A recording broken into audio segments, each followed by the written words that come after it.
Story 1. Am I the a-hole for suing my girlfriend after she had my 1967 Impala project taken to the scrapyard? I'll try to keep this short. I had a 1967 Impala 4-door that I bought in February 2019. A couple months ago, I bought my first house that had a 2.5-car garage. I moved the car in and started tearing it down for a complete restoration.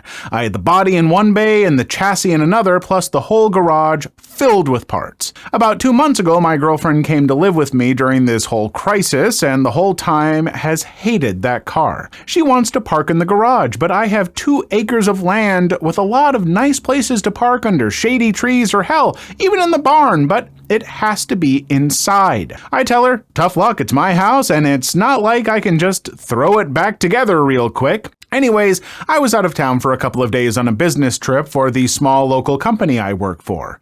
When I got back, my girlfriend was all smiles, making me food all the time, doing all the chores, all that. I thought maybe she was just happy to have me home, but then I realized I didn't see her car in its usual spot. I asked her where she parked so I could make sure I mow that area and keep it clean, and she said not to worry because she parked in the garage. I asked how, and she told me to go check it out. Turns out that while I was gone, she hired some people to come over and move everything related to that car, including the drivetrain, body, and chassis and all parts, and take it to the local dump/scrapyard. I was absolutely dumbfounded. I had spent over $11,000 on that car, including new parts, services, and the car itself.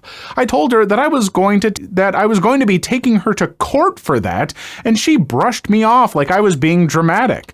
I told her that it's done between us and to pack her things and leave. I admit I was really angry, but I did end up getting a lawyer, and as I have all the receipts for all the money spent and have her on my house's security cam footage letting the guys in and watching them take it all, I think I can win. Her family and friends are absolutely blowing me up, saying it's just a stupid old piece of junk and that she cannot pay back all that money I spent and that I should just let it go.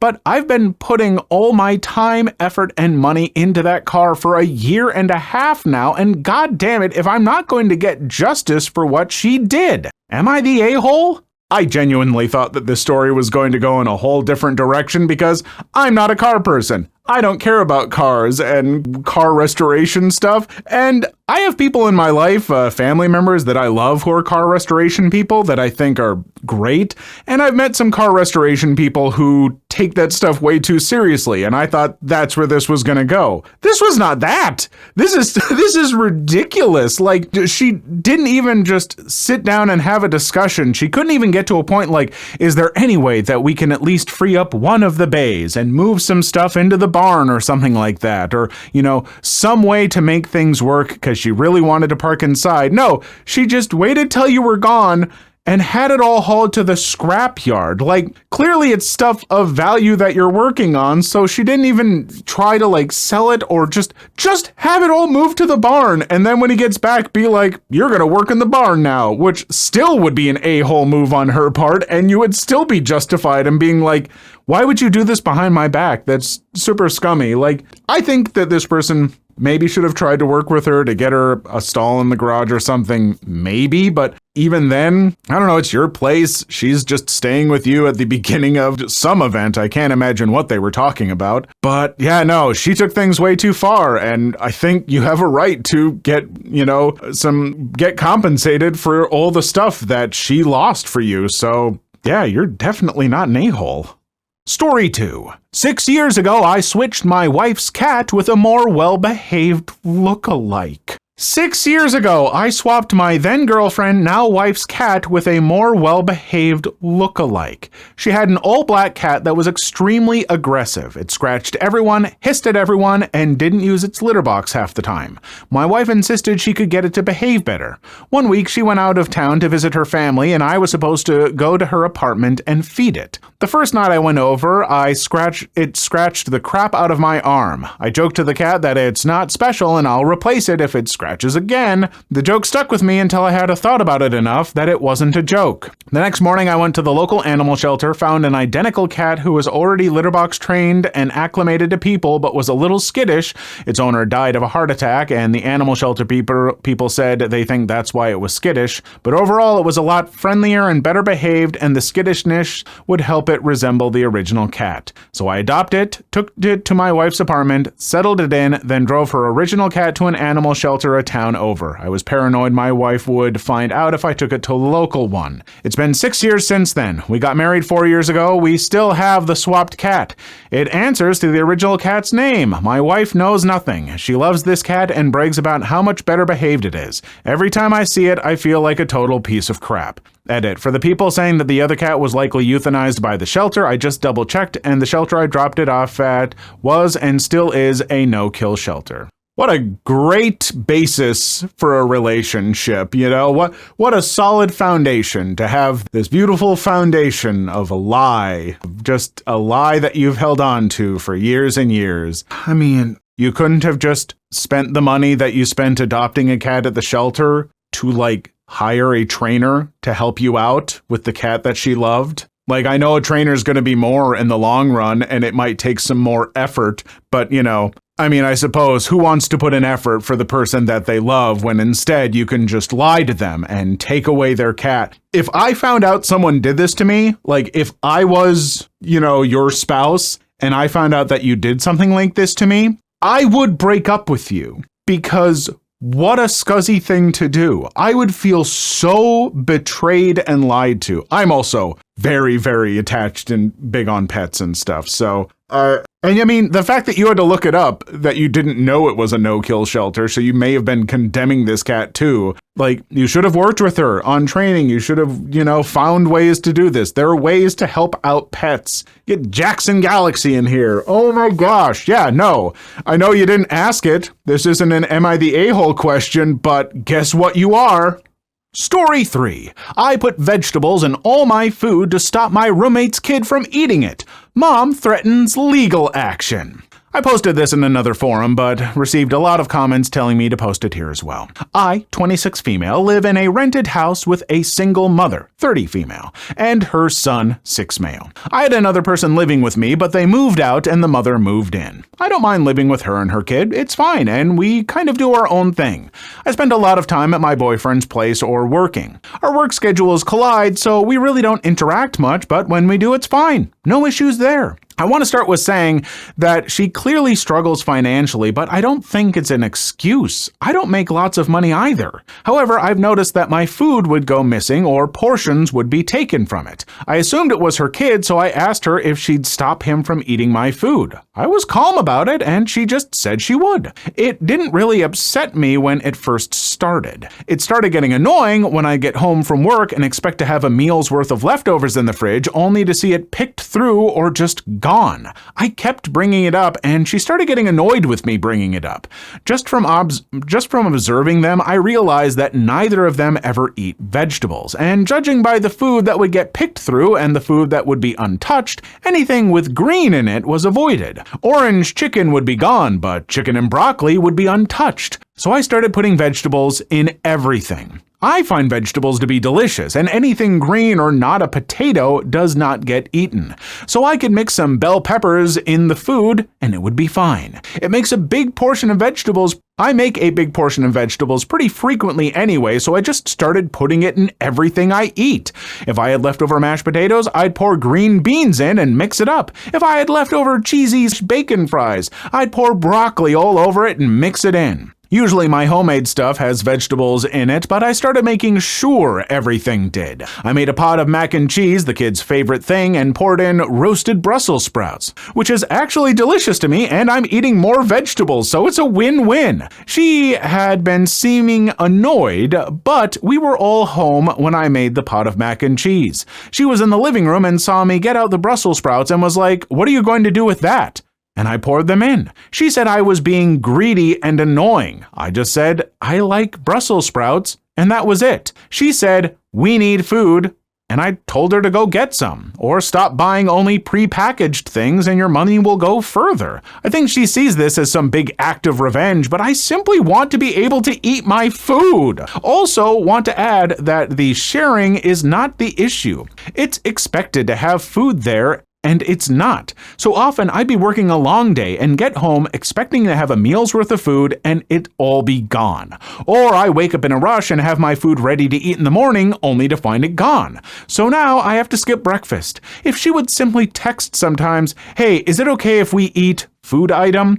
I would know and know to make other plans. I would stop for food or know I have to whip something up when I get home. Also, I think eating the last of someone else's food is crazy and rude. If someone makes a big pot of something and you ask for a serving, sure. But if someone made something and there's one serving left and you eat it without permission, that is evil as hell. Update. So I've been steadfast with putting vegetables in everything. I've put vegetables in things I've never even thought of. This has carried on and the mom calls me a jerk but will not verbalize that she is eating my food. She just sees me making a lasagna and adding celery and bell peppers in the layers of fumes off to the side. The only thing I can't add vegetables to is snacks like chips or if I bake brownies or cookies. However, this is easily remedied by putting baked goods in a Tupperware and keeping them in my room. Same with chips.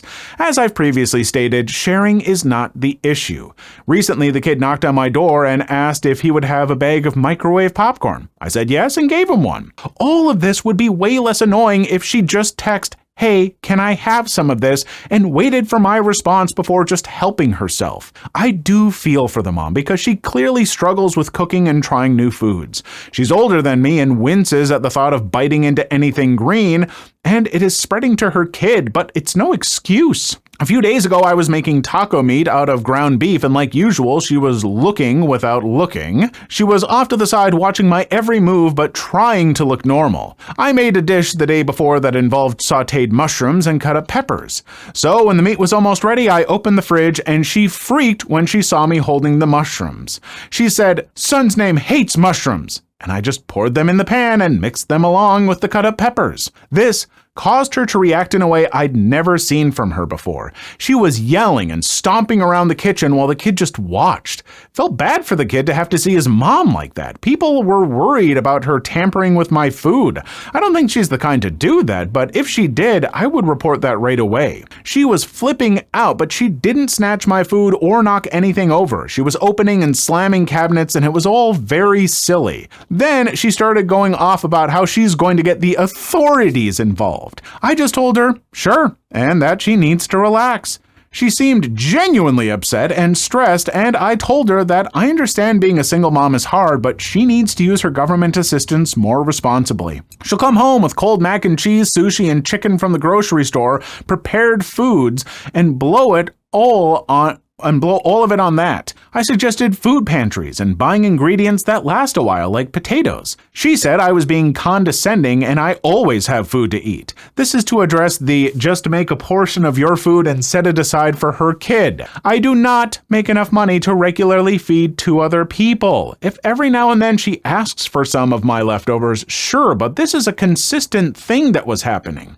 It's not as simple as giving her leftovers that I won't eat anyway. If I make a pot of something, I expect to live off of that for the next few days. If it is eaten, then my money is messed up and I have to go shopping again and budget for more food. Wastes my time and money.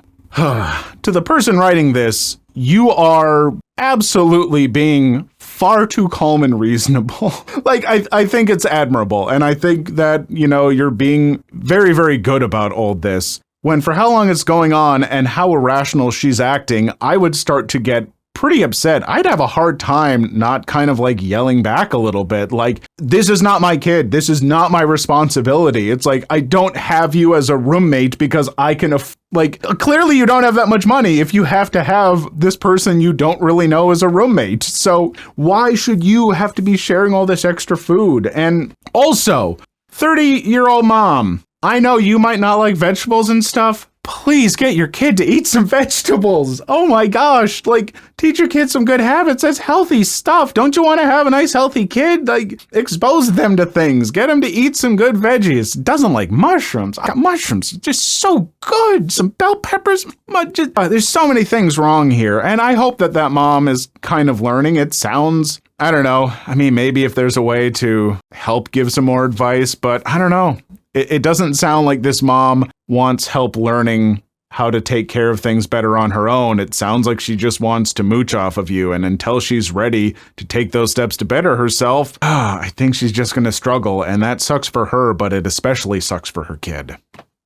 Story 4. Entitled Aunt and Uncle. How dare you make your daughter your successor? Our son deserves that job. My boyfriend's father recently announced that he plans to retire in a few months and hand over the reins of his company to his right hand, i.e., his daughter, and my boyfriend's sister, Shania, name changed. She has been working with him for over a decade and has played a pivotal role in growing the company. She's an astute business person, and everyone agrees that she is the ideal candidate for the job. Everyone except boyfriend's paternal uncle, entitled Uncle. To know more about him and his problematic views on gender roles, go to my past history and sort by top. And his wife, entitled Aunt. When they heard about this, they were horrified. How dare his brother put a woman in charge of his business? How could they overlook their son, boyfriend's cousin, who is obviously more qualified for the job by virtue of having a penis? They didn't say it in so many words, but this is pretty much the gist of it. The uncle's son was denied a job at the company years ago on account of his erratic behavior and general buttholery. Back then, the uncle insisted that his son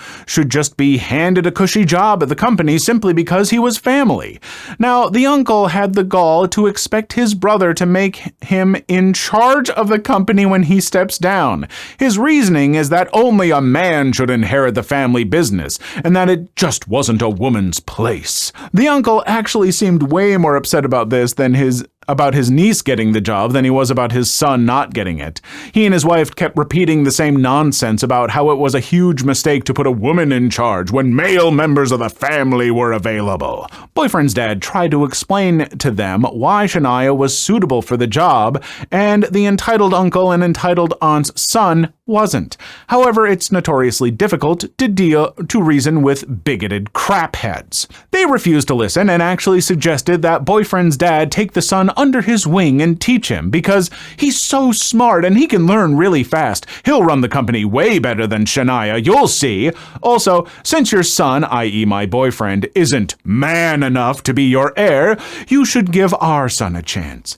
They kept making ridiculous arguments like, what about when she gets married? She'll change her surname. My boyfriend's dad tried to explain to them that whether she gets married and changes her surname or not is entirely her decision. And if she does, how on earth would it affect her business acumen and leadership skills? When my boyfriend's dad and sister shut them down, they changed tactics. Yesterday evening, boyfriend received a call from his aunt. She went on an insane rant about how my boyfriend's dad didn't know what he was doing. She then tried to provoke my boyfriend. She told him since he was the son, it was his natural right to succeed his father, and he shouldn't let his sister rob him of it. My boyfriend told her to never dial his number again and hung up. These buttholes knew very well that my boyfriend has never been interested in his dad's business, but I guess their son wasn't getting to run the company. They decided to try to provoke a feud between my boyfriend and his sister because they're kind of sad, bitter little craps who just cannot see other people happy. I'm sorry, these people are like cartoonishly bigoted and dumb. Like, if this was like my brother acting like this, like if I had a business and a kid and I was leaving it to my kid and my brother or sister acted like this in this manner, I think I would cut ties with them. I think it'd be like, you know what? Clearly we have extremely different values. I, for one, value all human beings, and you're a bigoted a-hole. And also, like, I'm trying to give this to one of my kids who's worked in the business. You know what? Yeah, I don't want to see you again. I'm done. Absolutely done. What awful people. Just gross. And like I said, just comical. These are like caricatures of bigots from the sound of it. I'm sure some of it's being exaggerated with how the writer's putting it, but holy crap. How could a woman ever run a business? She doesn't have a penis to sign contracts with. Idiots.